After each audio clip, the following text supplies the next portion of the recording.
Hello and welcome to this landmark 40th episode of the Weigh-In podcast. I'm today's host, Stephen Rocky Roach, and I'm joined on the scales by the original sparring partner, Sugar Ray. How you doing, Sugar? I'm doing all right, thank you. Yeah, just keeping all right. The weather's finally getting sunny here. I don't know if it's catching up to you in Thailand, but it's about time we got some sun here, so things are looking up. Yeah, no, I'm seeing a lot of people walking around with suntans.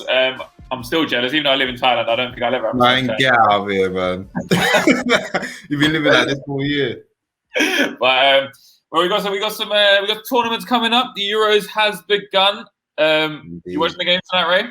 We're obviously recording this before the big game, so we don't know the result yet. You gonna be watching?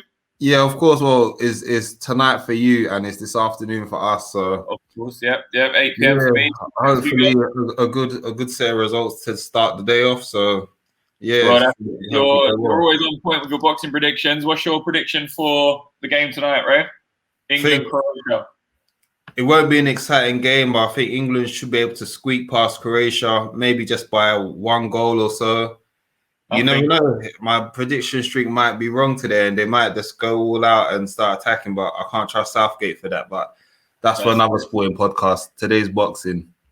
For real, yeah. I think watching England recently, I think predicting a dull game is got to be the safest bet. Exactly. Anyway, on to all things boxing. Moving on. There's been some fights coming up. So last night we had a big star getting pushed, former American Olympian Shakur Stevenson. Did you manage to catch the fight? I managed to catch the highlights. From what I've heard of it and what I've seen, is basically being like a lot of his fights, unanimous decision, not too exciting. I feel for him because this is a guy that wants to have a big showcase out fight, and he's been chasing a lot of these top guys, and they've been avoiding him, and rightfully so. You could call him a burgeoning superstar. You can see that he's got all the qualities to get to the top, but sometimes with boxing politics, that's also what keeps opponents away from you. And in a sport where the mandatories can't always be forced on you, now Shakur is suffering with that from being top ranked in the WBC and WBO in his division, and somehow he's still not getting the fights that he needs to propel himself. Yeah, no, that's right. Last night he fought top 15 contender in the WBO, Jeremiah Nakatila. I hope I'm saying that right. From what you saw of the fight, what do you think? He obviously came in for some criticism last night. I think for one of the first times in his career. What do you think he did? What do you think he does well from what you saw? And what do you think? Where do you think the criticism's coming from, in your opinion? He does well in the art of hit and not being hit. So he's a very smooth boxer, a very intelligent boxer. The movement, the punch selection. And I think what happens sometimes is people, they want someone to take unnecessary risks. And that's not to say that Shakur Stevenson hasn't got it in him. But for a fight like that, risks don't need to always be taken. If the KO is there, he'll go for it. But I think it was more of people might have seen it as more of a cruise control from Shakur, which might be where the criticism comes from. But, he needs someone to push him to have to go to the extent of, taking more risks in a fight. And he shouldn't have to if the reward's not there for him. I don't blame him. He's been calling a lot of these top fighters out. He's been saying their names blatantly in a sport where a lot of people just dodge and dive. He's been calling out a lot of champs' names. He's made himself the number one. And for whatever reason, these people run from him. And the irony is a lot of these champs are in his promotional bracket, so he should be able to get that done. But Top Rank is going to top rank. So, but on a side note, shout out to Teofimo Lopez to getting that amended Top Rank deal. So maybe she could have a word with Bob Arum whilst he's in a generous mood. Getting generous in his old age. I don't know about that. All right, but yeah. So on the broadcast last night, on the show, on the Top Rank broadcast, it was the ESPN broadcast. Sorry, there was Tim Bradley was saying that previously in his career, Shakur Stevenson has said that he really looks up to Floyd Mayweather, and Floyd Mayweather is someone that he's based his sort of style on, etc., etc., as a lot of young guys have. But last night, he averaged, in all the rounds, 9 landed punches per round. you think there's more he could be doing? What do you think that's enough to become a superstar? Is the pressure on him or the onus on him to go and stop someone who is an unheralded fighter and kind of did seem to be there to make him look good? Do you feel like he should have maybe pushed more for that stoppage or pushed to do more? It's a catch-22 because it goes back to taking a risk, because he's probably in a comfortable position where, yes, it's not as entertaining that he's not throwing as many punches, but he seems like a slickster that will rather take the well-placed landed punches and the safer options rather than to get into it. I'll be honest, I'm not too researched on his opponent, but you never know. He might have felt certain power in certain shots. You know, sometimes you feel that shot to the body, even though you're blocking, you're just like, oh, wow, this is the guy packs a punch. So I think it's a case of maybe he's just thinking cruise control. And like I said, he might be one of those fighters that needs someone else to be up to the task for him to like go all out and show more weapons, because sometimes it must be demotivating for him knowing like how skilled he is. And he's not a knockout puncher. I think that's another thing as well. Sometimes to go out there and go for the finish might require you to take more risks, whereas some fighters is more like, if you've got the knockout power, it's not a problem to just run them, like, you know, drop them. Whereas some people, it takes more of an accumulation to get a TKO, and he might just be more risk averse in this situation, thinking, do you know what? Let me just go out there, get the rounds in. He's been fighting quite a lot. I'll give that to him, but I don't know if another thing might be, and this is, I guess, me putting what I believe they call it the tinfoil hat and being a conspiracy theorist. That's not like you, right? No comment, but I also think that maybe he's just dulling how much skill he wants to show so that people won't be scared to fight him. Because that's also happened in the past as well, where fighters have realized that if you don't have as much leverage as the champion to get a title fight, they might be like, cool, let me put in a performance. I may not look as impressive, and then the champion might be like, oh, okay, I can have him now. And then obviously in the title fight, the guy that goes out there and blitzes the champion. So that might be an option. I'm not saying that is, but it might be a whole culmination of things. It might just be like just not as motivated to fight the fights, because he's probably thinking at his point, like, how many times do I have to fight top contenders and have these champions run away from me? They call my name, and then when it's time to sign on the dotted line, they're not nowhere to be seen. So hopefully, fingers crossed, end of year, Shakur gets that WBO title fight against Jamel Herring, who beat Carl Frampton. And from then on, that might just be the night that crowns burgeoning superstar into, maybe I won't say burgeoning superstar, just into a star right now. I think people will throw away the word superstar a bit too much. And to go back to Teofimo Lopez, what I liked what he said this week is stop comparing his division, for example, to the Four Kings, because he was saying it's an insult. The Four Kings all fought each other and looked to see who the best was, whereas that division, you can't call people Four Kings, and 2 out of 4 avoid each other. So not to harken too much onto them, but yeah, maybe we won't say superstar, but definitely star potential. That brings me on to my next point, in the sense that it doesn't really matter if you have a negative style. If you're winning, people can recognize if Shakur Stevenson was doing that to a world-class fighter last night, no one would have a word to say. It would be a very dominant display, wouldn't it? But it's because I think it's against a lesser-known, unheralded opponent. So that brings us on to, obviously, he needs to step up now. And the talk is that he's going to be taking on WBO super featherweight champion Jamel Herring, who we last saw on the UK soil. No, he wasn't in the UK soil, but fighting a UK fighter in Dubai against Carl Frampton and stopping Carl Frampton inside 6 rounds. We obviously know Carl Frampton is a very good fighter, a very competent fighter, but was probably fighting a little bit above his weight in that fight. He'd moved up two weight classes throughout his career. He's not a particularly big fighter, and he was getting a little bit older. So where do you think Shakur Stevenson would do well in the Jamel Herring fight? Do you think that's a fight he can win, or do you think Jamel Herring would be too much man for him right now? I think that's a fight that's very winnable for Shakur. I think Shakur's coming to the point where he hasn't got his quote-unquote man strength yet to be just going out there and blitzing guys. And I feel like once he grows, he's still a young guy. So once he grows into it, he might start developing a bit more power to start putting these guys away. It's funny because I feel like him and Devin Haney are basically in the same position in different weight classes, in that you got two young guys, the skills there, the IQ's there, but the power is just not there. And I think with Jamel, he is in a space in his career when he's in the twilight part of his career, let's be honest. But for the rest of the division, he's still got enough skill to outslick them. And I feel like Shakur is the guy that's going to take the throne from him. And I don't think he'll be too upset about that. And I'll probably presume that Jamel's probably just trying to get as much money out of that fight as possible because, like I said, if you're going to go in there with a dangerous prospect like Shakur to go take your belt, listen, man, you might as well get that big final payday. As Canelo says, payday, payday, payday.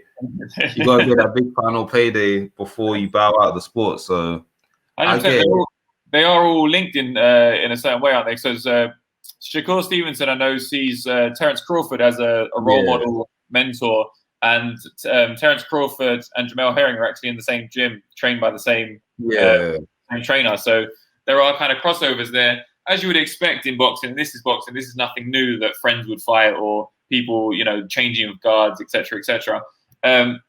He's also expressed an interest in fighting Oscar Valdez, who's a very, very strong, talented, come forward Mexican American. How do you think that fight would go? Is Shakur Stevenson ready for that kind of someone who's also in the prime of their career and is also a star, expecting to be a star out of the sport in their own right? Well, I think this is where it'll be good to see how he does against Jamel, because that'll be the litmus test to see if he's really hype or if the skill set is really one that can dominate. I think because of the opponents he's been fighting, he's been looking slick against them. He's been looking dominant, but you can also tell that there's still a few more gears that he needs to go. And I feel like with Top Rank, what they're trying to do is build up Oscar Valdez right now, because you know how it is, big Mexican American champion. Oh no, let me rephrase. I believe he's Mexican. Oh, is it? He's just bilingual, if I'm correct. He's just he's very the way he goes between the two languages of English and Spanish, you'd think he's a Mexican American, but I think they're trying to build his superstar status up in Mexico, understandably, because that's a very big market.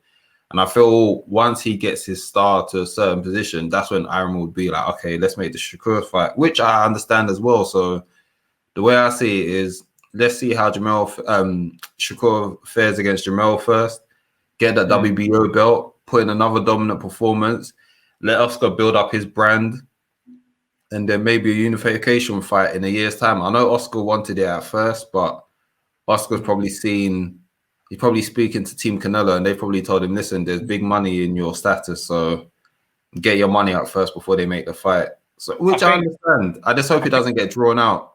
I think one of the benefits that we have is, obviously, in boxing right now, I've struggled to see a division where there's not great matchups to be made. So you've got obviously the lightweight division right now, and then you've got the super featherweight division catching fire as well, and they're all with Top Rank. So hopefully all those fights can get made in the future. So it's all good it's all optimistic for boxing in looking in the long run. Let's switch codes now. Not dramatically, but we've got this week we saw one of our greatest of all time in boxing, Claressa Shields, the greatest woman of all time. Switch her codes over and join the MMA. I know that you've got some experience in MMA, so can you give us an insider's sort of analysis of how that fight went down? Obviously, she's going to be a world-class striker straight away in there with her hands, but MMA is so much more than that. How did she look? How notable is this achievement, and how far do you think she can go, Ray? Tell us. I think, man, what a fight it was for her, and it was good because there was a bit of a gut check in that fight. The first 2 rounds, it could be argued that, well, not even argued, she lost the first 2 rounds. Especially being someone that's trained and competed in MMA and then also trained in boxing, things such as stance can play such a pivotal thing in MMA, especially from switching from boxing to MMA. Is like the stance is way more narrow in boxing But then in MMA, people would use that to do leg kicks. People would use that to get takedowns. And what I saw from Claressa Shields, I've been following her training camp at Jackson and Wink, which no sport MMA fighters such as John Jones trained there. And also boxer turned kickboxer turned MMA champion Holly Holmes also trains there as well. So you can see that they worked with Clarissa in changing up her stance, but in a way that they're still making her play to her strengths. And I think what that fight showed was the heart of a champion, because she was quite down in the fight. In the first 2 rounds, the opponent used quite a lot of good grappling, and Claressa Shields showed a composure that not many people have in their first fight. And then to come back in the 3rd round and then get dominant position and then get the TKO, listen, I couldn't be happier for Claressa Shields, especially because I know a lot of the reason she's doing this is because she's seen that, I guess, the culture in MMA is more embracing of the women in the sport than you could say boxing. So I'm loving the fact that she's getting the accolades that she is for making a crossover and doing it properly as well. It's not a cash grab, money grab. Not a cash grab. It's not something that she hasn't taken seriously because she thought, oh, I'm a boxing champion, so it'll be simple. She's taking it very seriously.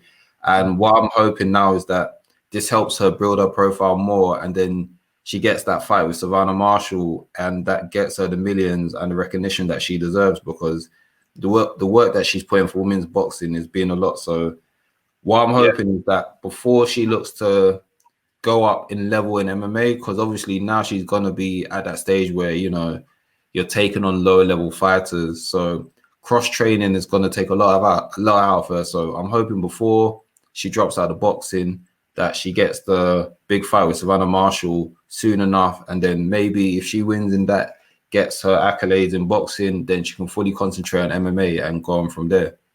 Yes, that Savannah Marshall against Claressa Shields fight, I feel that would be a real kind of statement fight in women's boxing, and could be the first women's fight to generate millions and millions of dollars. Yeah, for sure. Millions of dollars.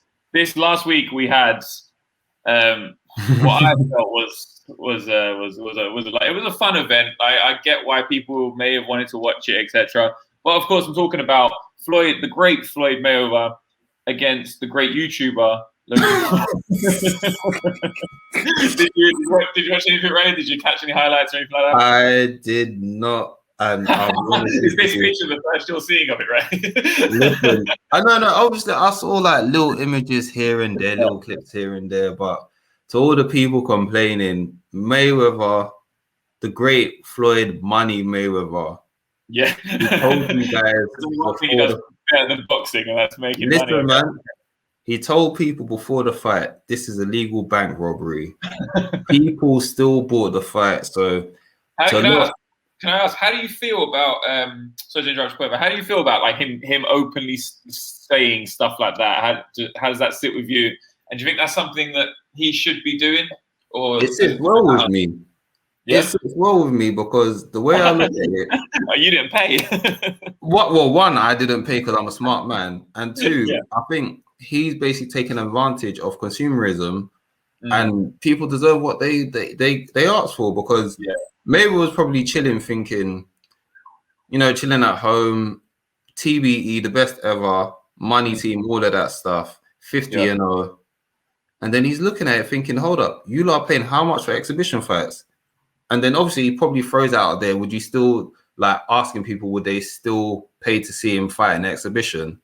And people are saying, so listen, it's a good check that Mayweather got. And people are like, oh my gosh, you're ruining the sport. No, if you want to know who's ruining the sport, don't look at Mayweather. This is what you do.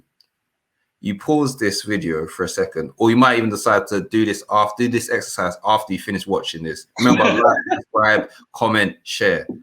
Yeah. But then this is what you do. You head over to your bathroom. You switch on the light. You might even get the window shine and get a cloth. Start wiping that mirror down. Get the toothpaste marks off your mirror. Then point at yourself if you paid for that fight, because it is your fault, it's the casuals' fault, and it's boxing fans' fault. Because you guys, all Mayweather done was see if people will be interested in it.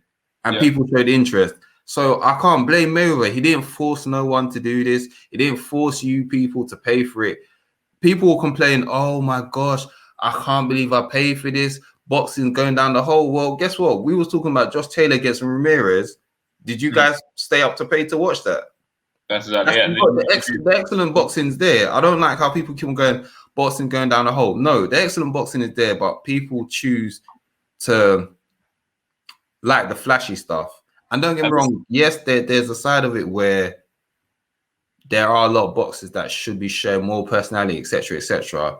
But fans have to take responsibility of, you have created this vacuum of having to have your boxers go above and beyond to get your interest. So then now the real marketers are looking at that as well. I might not be a great boxer, but I can get your interest. Yeah, no, exactly. And then people complain about there's no real boxing. There's real boxing, and it's not even like I said in previous podcasts. It's different if it's like Josh Taylor, some bore of a fighter, or if his personality is dry, then that's different. But it's like Josh Taylor has a very nice personality that just hasn't been embraced yet. Yeah, he's got a banging personality. I think what's annoying is that as well, people like the boxing community online, they wear illegally streaming fights like it's some sort of badge of honor. Like, oh, I streamed that one. Yeah. And it's like, that's also kind of thing. It's like, fair enough, you can't buy every fight and you can't have every subscription. You can't have the zone. You can't have thing. But the zone is £2 a month. So if you're streaming the zone fights and it's £2 a month and you want to contribute to boxing, it's £2 a month, guys. Like, do you know what I mean? Exactly. And it's that kind of thing. Or like, if a big fight gets made, Anthony Joshua against Tyson Fury, that's a once in a generation fight. I really do think that you should be paying to watch that because it's the sort of pinnacle. You should or you should be going to try to contribute, turn up to an event, maybe go to an event, leave your house. Don't just sit there watching crappy consumer content that's just pumped out and streaming it and just getting and like you say, it just kind of goes down this vacuum of like, where do the numbers go? Where do the numbers go? I go this direction rather than actual like quality. I think the music industry, I think, is moving in the same way, and a lot of different like Netflix programs. The Sopranos is not getting made now, is it? It's like just whatever generic crap TV, is on there. And you are right. We've got to vote with our pounds and dollars. We've got to say like we've got to go in the right direction. You've got to kind of just pick the stuff that's good and make sure you're going for that. There's again, like building on this, there's this kind of boom of celebrity boxing. So over this weekend we had a very large show. I don't know if you saw this one. The former NBA star Lamar Odom knocks out Aaron Carter. I feel like I remember. I'm not an NBA fan, but I feel like I remember Lamar Odom from such TV shows as The Kardashians. Jesus. The fact that I thought you were gonna say I remember Lamar Odom for winning the championship with Kobe with the Lakers. Man said it's but listen, that's crazy. But I'm sorry, if you can tell from my accent, I've probably seen one. Listen, man, in my life. it is what it is, man. It is what it is. But you know what? It's going down the dark hole because I actually liked celebrity boxing before for what it was when KSI and Logan Paul first done it. Oh, not even KSI. Was it KSI and Joe Weller? Yeah, that was a. And again, it was what it was. They seemed to be again, as well as Logan Paul and KSI. They seemed to be evenly matched in athletic ability. They kind of looked like, all right, they look fine together. And it kind of made sense. And then they sold us a storyline. And then I've been to a white collar boxing show or whatever it be, and it's fun. You go down and you watch like two kind of competitive guys. It's fine. I'll go and watch Sunday League or play in Sunday League. It's fine. That's fine. But when you're getting things like last night or the other night, I saw it on Twitter. It came off my Twitter feed. Lamar Odom. How big is Lamar Odom? That just looked like a freak show, and for me, it was so strange. It was, and then you said, "Who's watching this? Who wants to watch this?" This once again goes to my point. People complain, but you keep on buying. The funny thing is like the KSI fight. The reason I always use that as a benchmark because you can say what you want about. Oh, YouTube is this and third. They took it very seriously. Yeah, well, they might not be great, on the line, wasn't it? But yeah, they took it very seriously. They done the proper training. You saw the training montages. Like they agreed at a weight class. Whereas this like Lamar Odom versus Aaron Carter fight was like one, they're not even in the same weight class. Two is just taking advantage of two people that are clearly not in the right stages of their career. Like Aaron Carter, I remember from when I was in secondary school, which might be a while away. Don't remind me of my age. But Aaron Carter was like the heartthrob that was meant to be on the come up. Obviously, following his brother who was in Backstreet Boys. Wow, look at the age. Oh, really? Well, his brother was in the Backstreet Boys. His brother. That's where he got his fame. If you see it, do you know what it is? Because he's like gone through a rough patch of life. And like he's got tattoos on his face and everything. If you saw his picture when he's younger, you're going to be like, "Oh, him!" Like he was meant to be the next. I read some of the comments. Apparently, like he's going through like some substance abuse issues and So then, for me, I saw the fight yesterday as this is just some janky promoter that's taking advantage of people's names, like which is very nasty. And then what's worse, like I said. The fact that there was still an audience for this is like just shows you how much in a pit. I know. Well, back in the day, they used to just get washed up pop stars and like put them on Big Brother or roll them out of box. But now they put them in boxing matches. Oh man! And now it's just a case of people stop talking about the sport is ruined and it's terrible, this, that, and a third, and start voting with your money. And this is why I gotta give credit to Eddie Hearn because.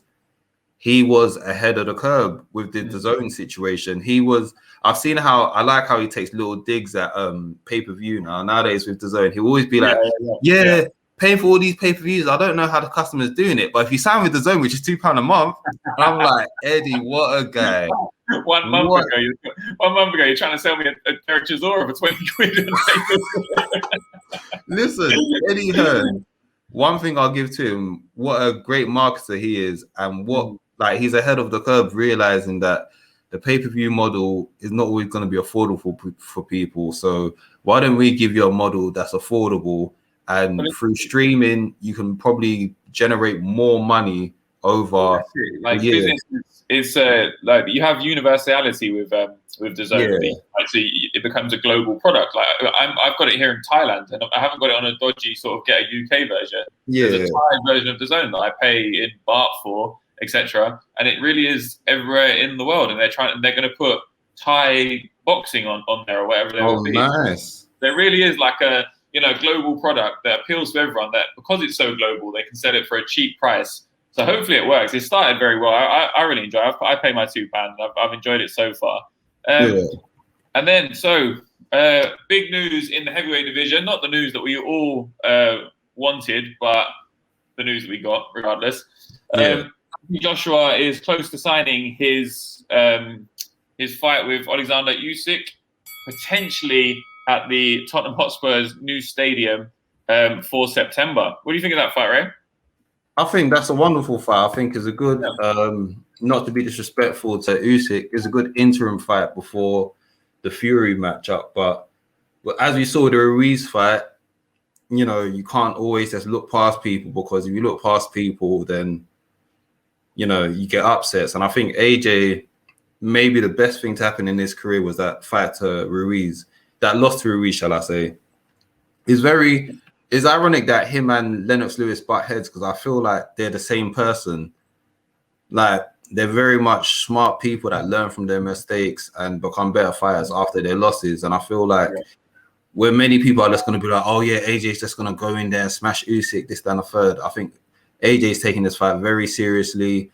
I think he's going to go in there, want to prove a point in how he boxes with Usyk and to show people his improved skill, his improved IQ, his improved mindset, and then also just make a mark on the fact that if he goes in there and looks good against Usyk, he's then going to call out Fury after and just be like, listen, I am the true champion in this division. Don't talk to me about anyone else. That fraud that's fighting Deontay Wilder elsewhere, I'm the A1 guy. So it'll be interesting to see.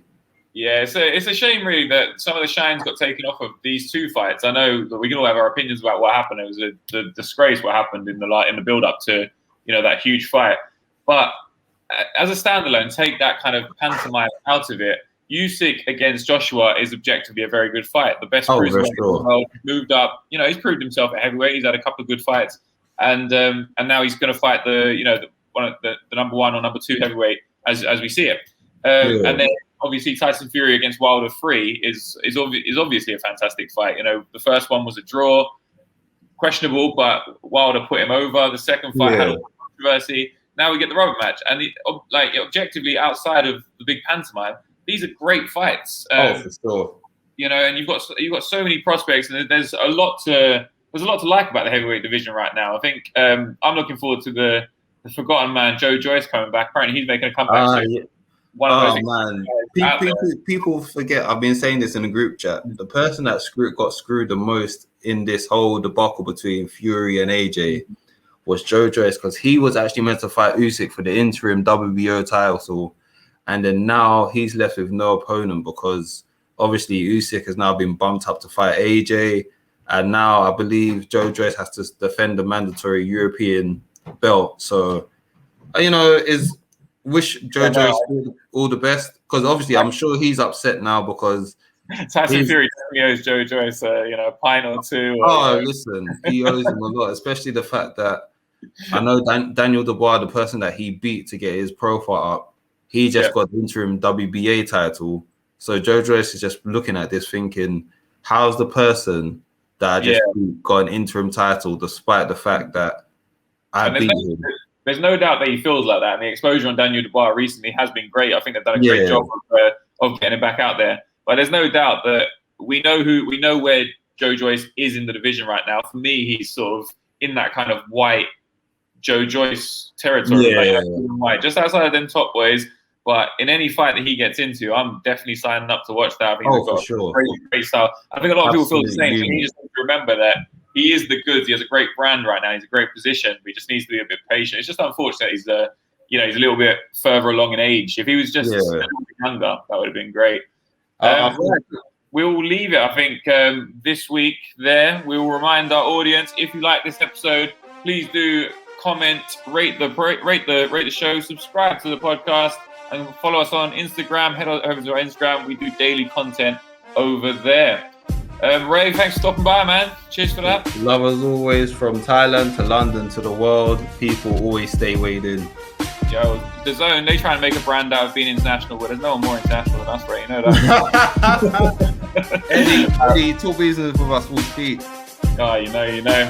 All right, we'll end it there. Thanks, peace and love, people. Catch you next time. Bye-bye.